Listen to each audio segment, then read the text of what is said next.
રાજકોટમાં નાનખટાઈમાંથી માખી નીકળવાનો મામલો સામે આવ્યો હતો ત્યારે સાધુ વાસવાણી રોડ પર માર્વેલ્સ બેકરીમાં આરોગ્ય વિભાગ દ્વારા ચેકિંગ કરવામાં આવ્યું। આરોગ્ય વિભાગના ચેકિંગમાં બેકરી પાસે ફૂડ લાયસન્સ ન હોવાનું સામે આવ્યું। બેકરી સંચાલકે જણાવ્યું હતું કે ગ્રાહકને માખી નીકળી તેવી રજૂઆત હતી, પરંતુ તેને રૂપિયાની માંગ કરી હતી। અમે પીસ ટુ પીસ વસ્તુ બદલી આપવાનું કહ્યું તો પણ તેઓએ રૂપિયા આપવાની માંગ કરી હતી। માર્વેલસ બેકરી પાટીદાર ચોક સાધુ વાસવાણી રોડ પર આજે તહેવાર નિમિત્તે જે કાંઈ ફરિયાદો છે એ ફરિયાદના સઘન ચેકિંગના હાથ રૂપે અત્રે બેકરીમાં અમને એ કૂકીઝ છે, કૂકીઝના પેકિંગની અંદર મરેલી માખી અમને જોવા મળેલ છે। As well as food safety and standard એકના જે કંઈ રૂલ્સ છે, લેબલના રૂલ્સ છે, ભાઈ ક્યારે માલ મેન્યુફેક્ચર થયો છે, એક્સપાયર ક્યારે થશે, બેચ નંબર છે, ન્યુટ્રિશન ઇન્ફોર્મેશન છે, કસ્ટમરને લગત તમામ ઇન્ફોર્મેશન છે।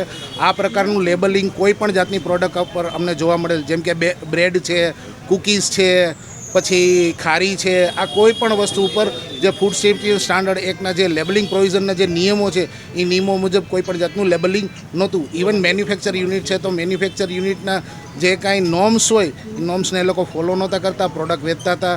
ઘણીવાર ખુદ જે વેપારી છે એને જ ખબર નથી હોતી કે આ પ્રોડક્ટ ક્યારે મેન્યુફેક્ચર થઈ છે, આ ક્યારે એક્સપાયર થાય છે, તો આ પ્રકારની પ્રોડક્ટ આ લોકો વેચે છે અને જો કસ્ટમર આ પ્રકારની પ્રોડક્ટ કન્ઝ્યુમ કરે તો ફૂડ પોઈઝનિંગ થવાના ઘણા ચાન્સીસ છે।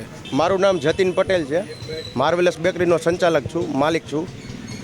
આજ સવારે ગઈકાલે સાંજે એક બિસ્કિટ લઈ ગયેલા છે જે તે વ્યક્તિ, જેનું નામ મને નથી ખબર।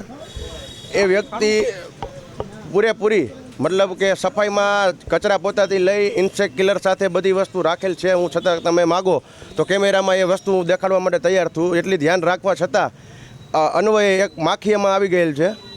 કઈ રીતે આવેલી શું છે એ હજી તો મારે પણ ત્યાં ચેક કરવાનું બાકી છે। એ વ્યક્તિનું એવું કહેવાનું છે કે આ વસ્તુ તમારે ત્યાંથી નીકળી છે, હવે આનું શું કરવાનું, હું ફરિયાદ કરીશ। મેં કીધું સાહેબ એના માટે અમે દિલગીર છીએ, માફી માગીએ છીએ કે આવી વસ્તુ નીકળવી ના જોઈએ। એ નીકળી છતાં મેં કીધું કાંઈ વાંધો નહીં, હવે તમારે શું કરવાનું છે, આનું તમને રિફંડ આપું અથવા તમારે કાંઈ વસ્તુ બીજી જોતી હોય તો એ આપું। તો એ ભાઈએ સીધી મને ગુંડાગીરીની રીતે એવી રીતે કહેવા માંડ્યા। મેં એને પૈસા પણ પાછા આપ્યા, 100 રૂપિયાની વસ્તુ હતી, 100 રૂપિયા મેં રિટર્ન આપેલા। મારા કેમેરામાં પણ હું તમને દેખાડી શકું છું, મારી પાસે સીસીટીવી ફૂટેજ બધા છે। મેં છતાંય આવીને મને એમ કે એટલા વસ્તુ નહીં, 10,000થી ઉપરમાં સેટિંગ થાય તો કરો, બાકી અમે મીડિયામાં આપી દઈએ છીએ।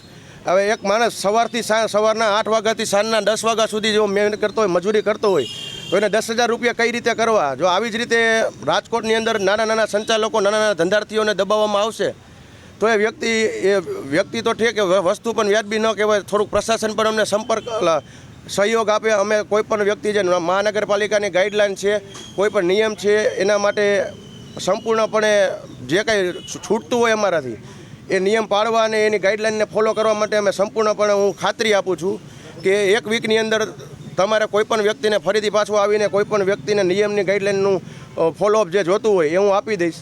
કોઈ પણ વ્યક્તિ જેને જોતું હોય, કોઈ પણ ગ્રાહક માગે, કોઈ પણ માગે, એને હું વ્યક્તિને મારી જે કંઈ છે ગાઈડલાઈન એનું ફોલોઅપ આપી દઈશ કે હું આ જે નગરપાલિકાની ફોસ્કોસની તમામ ગાઈડલાઈનનું પાલન કરવા માટે બંધાયેલો છું।